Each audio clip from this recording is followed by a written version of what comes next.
Hello guys and welcome to Clutcher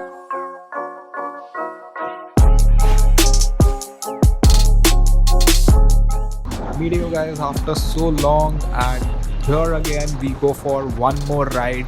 There are two new people on this ride. You know Samar, he is right there and maybe he's about to say something.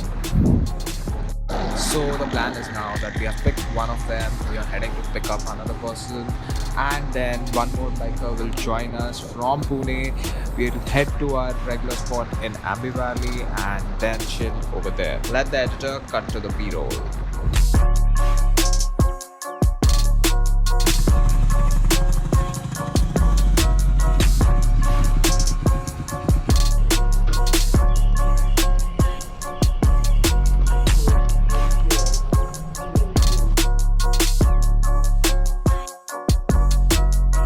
Okay, so now the four of us have met and we are heading towards Kalamdoli. There is a twist. I am on the back seat.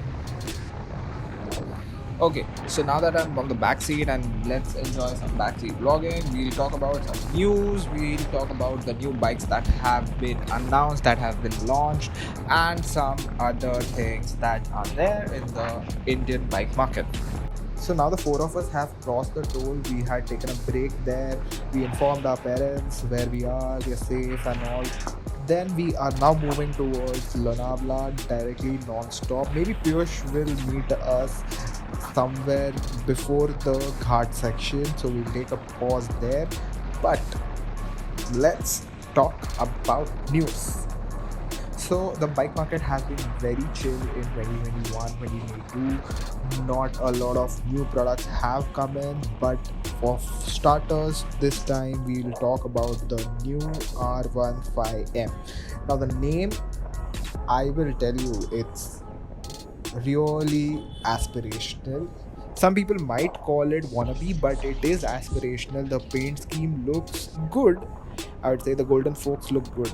Now, the whole interest for me lies here is that I am looking to upgrade the suspension on my MT, and this might be the perfect suspension that would fit within my existing layout. Even if I need to change the triple clamps, it will be better to put Yamaha triple clamps. Now the whole problem lies here is that it has clip-ons and there is no announcement for a MT15M, which would be a really weird name, but still that would be great. Before we move on to the next set of news, let's just swap seats and carry on. Next up is the launch of Honda NX200. It is a Hornet on stilts, but don't look at it from an enthusiast point of view, and it is a killer bike for Honda. They might smash the Hero X Pulse with it, but the price is going to play a major role here. Upside down folks on an adventure bike, I don't know how they're gonna sell it. Last thing that I want to talk about is about the Pulsar 250.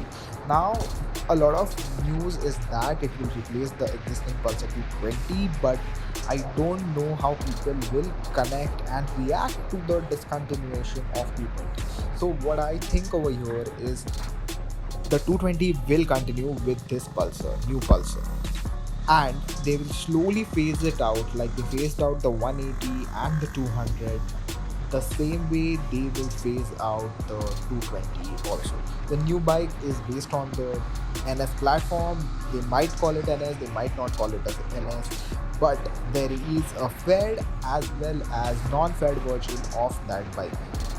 Now there is another twist to this, that Bajaj might bring in an updated Pulsar NS 200, but we are not sure about it. A lot of people are speculating the 250, so as of now we will go with that belief.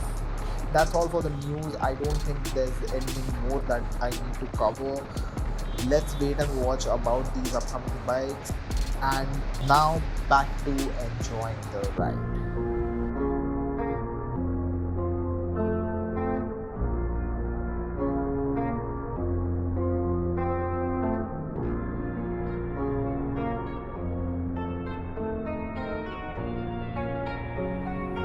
Depot on the beat.